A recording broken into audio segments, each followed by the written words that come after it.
గజం భూమి 13,500 రూపాయలతో 151 గజాల భూమి 20 లక్షలు మాత్రమే. సార్ నమస్తే సార్. నమస్తే సార్. సార్ చక్రధర్ గారు, ఇప్పుడు ప్రతి ఫండ్ హౌస్లో small cap, mid cap, large cap ఉంటాయి కదా, మరి ఎవరి రిక్వైర్మెంట్కి తగ్గట్టు ఏ ఫండ్ని సెలెక్ట్ చేసుకోవాలి అంటారు? అండ్ ఈ ఎక్స్పెన్స్ రేషియోని ఎలా అర్థం చేసుకోవాలి మనం అసలు? యాక్చువల్గా ముందు మనం లార్జ్ క్యాప్ అంటే ఏంటి, స్మాల్ క్యాప్ అంటే ఏంటి, అసలు ఈ మిడ్ క్యాప్ అంటే ఏంటి అని చూద్దామండి. జనరల్గా ఏం చెప్తారంటే లార్జ్ క్యాప్ అనగానే టాప్ 100 కంపెనీస్ అని, మిడ్ క్యాప్ అనగానే 101 నుంచి 250 కంపెనీస్ అని, స్మాల్ క్యాప్ అంటే 250 కింద కంపెనీస్ అని చెప్తారు. అలా చెప్తే అర్థం కాదు. ఓకే, కంపెనీస్ చెప్తున్నారు, ర్యాంకులు అంటున్నారు అని. మీకు ఒక మంచి ఉదాహరణతో చెప్పాలి అంటే, మనకి ఆల్టో కార్ ఉంది, మారుతి ఆల్టో కార్, దాని సీసీ అంటారు. ప్రతి ఒక్క కార్కి సీసీ ఉంటుంది, ఇంజిన్ కెపాసిటీ 800 కెపాసిటీ, ఆల్టో 800 పేరుతోనే ఉంది. సో లార్జ్ క్యాప్ ఆల్టో 800 లాంటిది. మనం ఎంత కొట్టినా ముందుకు పోదు అది. ఇప్పుడు యాక్సిలేటర్ ఎంత గట్టి కొట్టినా 80 మంచి స్పీడ్ పోదు అది. అంతే. లార్జ్ క్యాప్ కూడా అంతే. సో లో రిస్క్ ఫండ్ అది. మిడ్ క్యాప్ అనుకోండి, ఒక హోండా కార్ లాంటిది, 1500 సీసీ ఉంటుంది, ఒక మోడరేట్గా ఉంటుంది. మనకి ఇన్నోవా కార్ ఉంటుంది చూసారా, ఇన్నోవా క్రిస్టా లాంటివి 2500 సీసీ ఉంటాయి. మనలో కొట్టామంటే వెళ్ళిపోతుంది కారు, అది small cap. So large cap అంటే ఆల్టో, హోండా మిడ్ క్యాప్ అంటే హోండా, ఇన్నోవా క్రిస్టా అంటే స్మాల్ క్యాప్. ఇప్పుడు మనకు డ్రైవర్లు ఉంటారు సార్, డ్రైవర్లు 2 రకాలు ఉంటారు. కొంతమంది ర్యాష్ డ్రైవర్లు ఉంటారు, ర్యాష్ వెళ్ళిపోతారు అంతే. కొంతమంది చాలా నిదాన ప్రధానం అన్నట్టు ఆలోచించి మోడరేట్గా వెళ్తారు. సో ఇప్పుడు మీరు గమనిస్తే ఈ ర్యాష్ డ్రైవర్ చేతిలో కనుక ఇన్నోవా కారు ఉందనుకోండి, ఇంక యాక్సిడెంట్లే. కారు ఫాస్ట్గా వెళ్తుంది, డ్రైవరు మనకి ర్యాష్ డ్రైవర్. సో అట్లాంటి టైంలో మనం అట్లాంటి వాడికి ఇలాంటి కారు ఇవ్వకూడదు. నిదాన ప్రధానం ఉన్న వాడికి మనం ఈ ఇన్నోవా లాంటి కార్లు ఇవ్వాలి. ఈ ఆల్టో కారు ఉందనుకోండి, ర్యాష్ వాడికి ఇచ్చినా పర్లేదు, వాడు ఎంత కొట్టినా అది స్పీడ్ పోదు. సో అట్లాగే ఫండ్ హౌస్లో కూడా సార్ చాలామంది తెలియదు ఏంటంటే, కొన్ని ఫండ్ హౌస్లు కన్జర్వేటివ్గా ఉంటాయి, కొన్ని ఫండ్ హౌస్లు ర్యాష్గా ఉంటాయి. ఇప్పుడు మీరు చూడండి, ఫ్రాంక్లిన్ టెంపుల్టన్ కావచ్చు, ఒక హెచ్డిఎఫ్సి కావచ్చు, ఎస్బీఐ కావచ్చు, ఇట్లాంటి ఫండ్ హౌస్లు అన్నీ కన్జర్వేటివ్గా ఉంటాయి, చాలా స్లో అండ్ స్టడీగా ఉంటాయి. సో అలాంటి వాళ్ళ దగ్గర మనం స్మాల్ క్యాప్ తీసుకోవాలి. ఇప్పుడు క్వాంట్ ఉంది, ఐసిఐసిఐ ఉంది, ఇవి చాలా ర్యాష్. ఈ ర్యాష్ చోట మనం స్మాల్ క్యాపిటల్ పెట్టామనుకోండి, ఫండ్ మేనేజర్ ర్యాషే, అది ర్యాషే, ఒకసారి పగులుతుంది దమ్మని. కాబట్టి ఏంటంటే చాలామంది తెలియదు, సార్ స్మాల్ క్యాప్ ఫండ్స్ కొట్టక్లో తీసుకోవాలా, లేకపోతే క్వాంట్లో తీసుకోవాలా, టాటాలో తీసుకోవాలా, అలా అడుగుతుంటారు. సో ఎప్పుడైనా గుర్తుంచుకోవాల్సింది ఏంటంటే, ఈ ర్యాష్ ఏదైతే ఉందో మన ఫండ్ హౌసెస్, ఇప్పుడు టాటా ఫండ్ హౌస్ ఉందనుకోండి, చాలా కన్జర్వేటివ్ ఫండ్ హౌస్ అది, అలాంటి వాళ్ళ చేతిలో మనం స్మాల్ క్యాప్ తీసుకోవాలి. సో ఇప్పుడు ఐసిఐసిఐ ఉంది, చాలా ర్యాష్, అలానే వాడి దగ్గర మనం లార్జ్ క్యాప్లో ఇన్వెస్ట్మెంట్ చేయాలి. సో ఐసిఐసిఐ బ్లూ చిప్ చాలా బాగుంటుంది. సో అట్లా మేము ఏం చేస్తామంటే, వాళ్ళ ఉన్న స్ట్రాటజీకి బట్టి ర్యాష్ స్ట్రాటజీ వెళ్ళేది కన్జర్వేటివ్ స్ట్రాటజీయా, దాని ప్రకారంగా మనం ఫండ్ హౌస్ ఎక్కడ తీసుకోవాలి, లార్జ్ క్యాప్ ఎక్కడ తీసుకోవాలి అని తెలుస్తుంది. సో కాబట్టి ఏంటంటే, ఇప్పుడు చూడండి, మరి క్వాంట్ స్మాల్ క్యాప్ చాలా మంచి రిటర్న్ ఇస్తుంది కదా అంటారు. ఏదైనా ఫండ్ 500 crores 250 crores ఏఎం ఉన్నది బాగానే పర్ఫామ్ చేస్తాయి. ఎప్పుడైతే 10 దాటుతుందో, అంటే 1000 crores దాటి 10,000 crores దాటిపోతుందో ఫండ్ హౌస్లో డబ్బులు, వాళ్ళు మేనేజ్ చేయలేరు, అప్పుడు పడిపోతుంది, మొదలు పెడుతుంది. చాలామంది అంటారు, సార్ 5 ఏళ్ళు బ్రహ్మాండంగా రిటర్న్ ఇచ్చింది, అక్కడి నుంచి పడుకుంది సార్ అంటారు. పడుకుంది అంటే ఆ ఫండ్లో డబ్బులు ఎక్కువైపోయినాయి. అలా డబ్బులు ఎక్కువైపోతే ఏమవుతుందంటే మళ్ళీ రిటర్న్ అనేది పడిపోతుంది. అందుకే చాలామంది ఇప్పుడు మనకి మోతిలాల్ ఓస్వాల్ మిడ్ క్యాప్ కావచ్చు, కొన్ని ఏం చేస్తాయంటే అవి లంసంగా యాక్సెప్ట్ చేయవు. మన ఒక కస్టమర్ అడిగాడు, సార్ మంచి ఫండ్ చెప్పండి, నేను లంసంగా పెడతాను అన్నాడు. సార్ వైట్ ఒక మిడ్ క్యాప్ వేసుకొని అని చెప్పాను. వేయగానే అది లంసం తీసుకోవట్లా, ఎస్ఐపి లోన్ తీసుకుంటున్నాయి. సార్ ఎందుకు సార్ లేదంటే చెప్పాను, మరి లంసంగా మనం పెట్టుకుంటూ వెళ్తే వాళ్ళు మేనేజ్ చేయలేరు, కాబట్టి తాత్కాలికంగా వాళ్ళు ఆపేస్తారు. బాబు మీ డబ్బులు ఇచ్చినా మేము మేనేజ్ చేయలేము కాబట్టి మేము తీసుకోము. ఎస్ఐపిలో వేస్తే మహా అయితే 10,000 20,000 వేస్తారు, దానివల్ల ఫండ్ ఏం పడిపోదు. సో కాబట్టి ఏంటంటేనండి, ఇది బాగా గుర్తుంచుకోవాల్సింది. మనకి ఎట్లాంటి ఫండ్ హౌస్ దగ్గర ఎట్లాంటి ఇన్వెస్ట్మెంట్ తీసుకోవాలి, ఎలాంటి ఎస్ఐపి వేస్తే మనం సేఫ్గా ఉంటాం అనేది మోస్ట్ ఇంపార్టెంట్. అలాగే కార్పస్ కూడా మోస్ట్ ఇంపార్టెంట్. ఒకవేళ 10,000 దాటిన కార్పస్లో మనం ఇన్వెస్ట్మెంట్ చేస్తే రిటర్న్స్ ఎక్కువ రావు, తక్కువ వస్తే బాగా పర్ఫామ్ చేస్తాయి. దానికి ఎగ్జాంపుల్ ఏంటంటే, ఇప్పుడు చూడండి, మనకి మనం ఇంట్లో ఫ్యామిలీలో వైఫ్ హస్బెండ్ అయితే పిల్లలు ఉంటారు. సో వైఫ్ రోజు కుక్ చేసే వాళ్ళకి ఏంటంటే, ఈ నలుగురికి వంట చేయడం పెద్ద బ్రహ్మాండం కాదు, బాగానే చేస్తారు, రుచికరంగానే చేస్తారు. ఇంటికి ఎవరైనా గెస్ట్లు వస్తున్నారు అనుకోండి, టేస్ట్ కొంచెం మారుతుంది. పొలం 10 మంది వచ్చారనుకోండి ఫెస్టివల్ రోజున, అంతే తారుమారు అవుతుంది.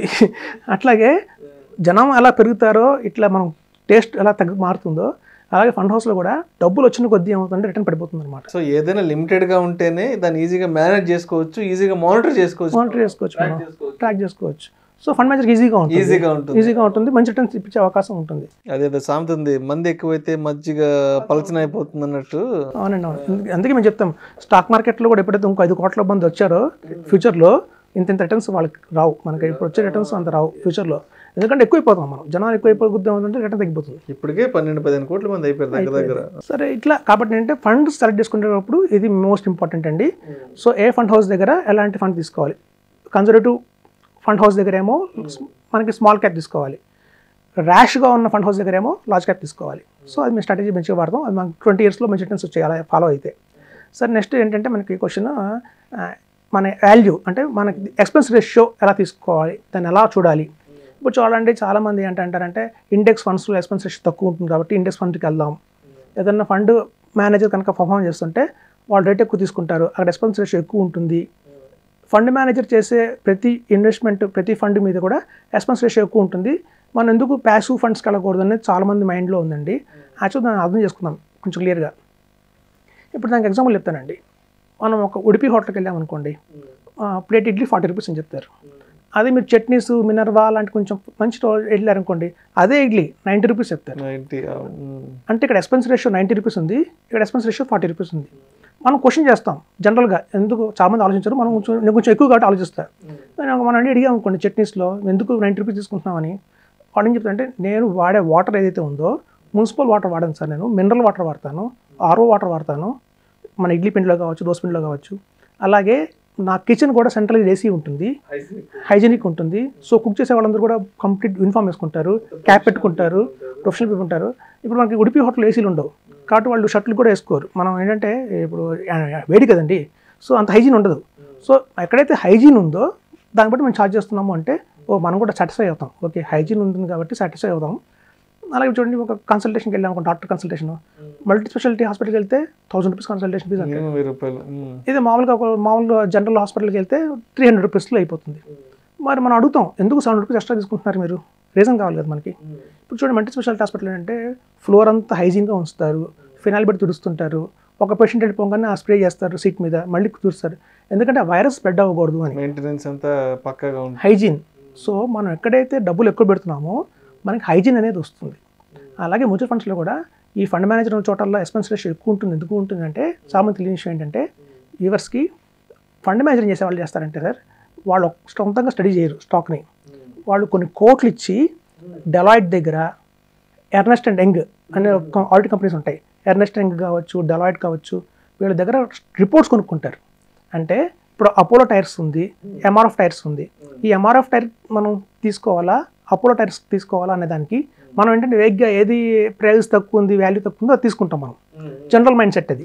కానీ వాళ్ళు అలా కాకుండా అపోలో ఎంతమందికి డిస్ట్రిబ్యూట్ చేస్తుంది టైర్స్ అంటే, హోండా కార్లకి ఎన్ని టైర్లు సప్లై చేస్తుంది, అలాగే మనకు మారుతి సుజుకి కార్లకి ఎన్ని సప్లై చేస్తుంది, ఇన్నోవాకి ఎన్ని కార్లకి మనకి టైర్లు ఇస్తున్నారు, వాళ్ళ బుక్ వాల్యూ ఎంత ఉంది, వాళ్ళకి మళ్ళీ రీపేమెంట్ ఎలా వస్తుంది, నెక్స్ట్ 3 years వాళ్ళు ఎక్కడ ఉంటారు, ఇవన్నీ స్టడీ చేస్తారు. సో అసలు వాళ్ళకున్న బిజినెస్ ఏంటి, వాళ్ళకున్న సేల్స్ ఏంటి, వాళ్ళకున్న నెట్వర్క్ ఏంటి, ఇదంతా చెక్ చేసుకుంటారు. అది ఫండమెంటల్ అనాలిసిస్ తరువుగా చేస్తారు, దానికోసం వాళ్ళు బాగా పే చేస్తారు.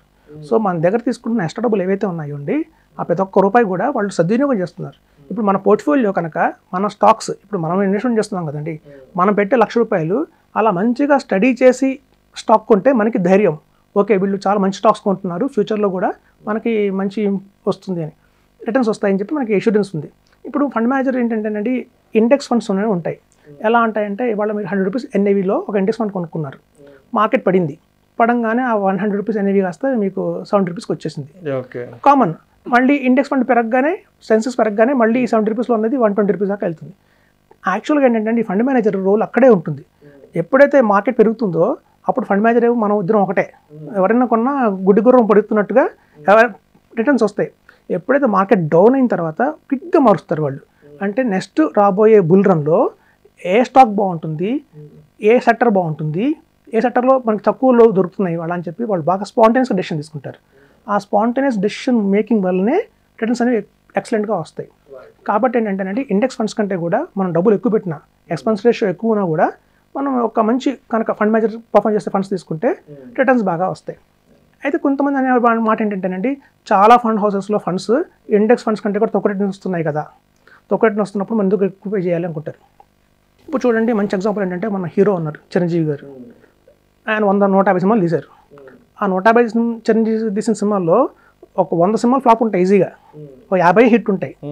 కానీ మనందరం ఆయన అభిమానిస్తున్నాం ఎందుకంటే ఆ 50 ఉన్న హిట్ సినిమాలు చూసే.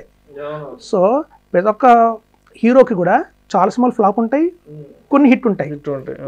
సో మనం ఏంటంటే హిట్ సినిమాలు చూసి మనం అభిమానం పెంచుకుంటున్నాం కాబట్టి, అలాగే ప్రతి ఫండ్ హౌసెస్లో కూడా అండి కొన్ని ఫండ్స్ ఎలా ఉంటాయంటే ఇండెక్స్ ఫండ్స్ మించి రిటర్న్స్ ఇస్తాయి. మనం అట్లాంటి ఫండ్స్ని చూసి ఓకే అనుకోవాలి, కానీ బిలో పర్ఫార్మింగ్ చేసిన ఫండ్స్ని చూసి మనం అభిప్రాయం అనుకోకూడదు. కాబట్టి ఏంటంటే ఇండెక్స్ ఫండ్స్ కంటే కూడా ఎప్పుడైనా సరే గుర్తుంచుకోండి, మంచి ఫండ్ హౌస్ మేనేజర్ కనుక పర్ఫామ్ చేసే ఫండ్ని ఎక్స్పెన్స్ రేషన్ చూడకుండా మనం కనుక ఇన్వెస్ట్మెంట్ చేస్తే మనకి 1 crore కాదు, 2 crores కాదు, 3 crores వచ్చే అవకాశం కూడా చాలా ఉంటుంది. కాబట్టి ఎక్స్పెన్స్ రేషియోని మనం ఉంది కదా ఎక్కువ అని చెప్పి ఆ ఫండ్ మంచి ఫండ్ మిస్ చేసుకుంటే కనుక, ఇప్పుడు ఎట్లయితే మనం హైజీన్ హోటల్లో ఎక్కువ డబ్బులు పెట్టాల్సి వస్తుంది కానీ హైజీన్కి వెళ్ళకుండా వెళ్తే ఎలా అయితే మనకి స్టమక్ అప్సెట్స్ అవుతాయో, అట్లాగే ఈ మ్యూచువల్ ఫండ్స్లో కూడా మనం ఎక్స్పెన్స్ రేషన్ వదిలేసి చూసుకొని దాన్ని మాత్రమే చూసుకొని మనం కనుక ఇన్వెస్ట్మెంట్ చేస్తే ఒకవేళ ఫండ్ పర్ఫామ్ చేయకపోతే మన రిటర్న్స్ అనేది భారీగా పడతాయి. సో ఇన్స్టెడ్ ఆఫ్ 1 crore మనకు 70 లక్షలు 6 లక్షలు అయిపోతాం, 40 lakhs అనేది లాస్ వస్తుంది మనకి. కాబట్టి మనం ఎక్స్పెన్స్ రేషన్ పట్టించుకోకుండా మంచి ఫండ్ సెలెక్ట్ చేసుకుంటే అడ్వైజ్ చెప్పినట్టుగా మంచి రిటర్న్స్ వస్తాయి. Thank you so much Chakradhar గారు. థ్యాంక్స్.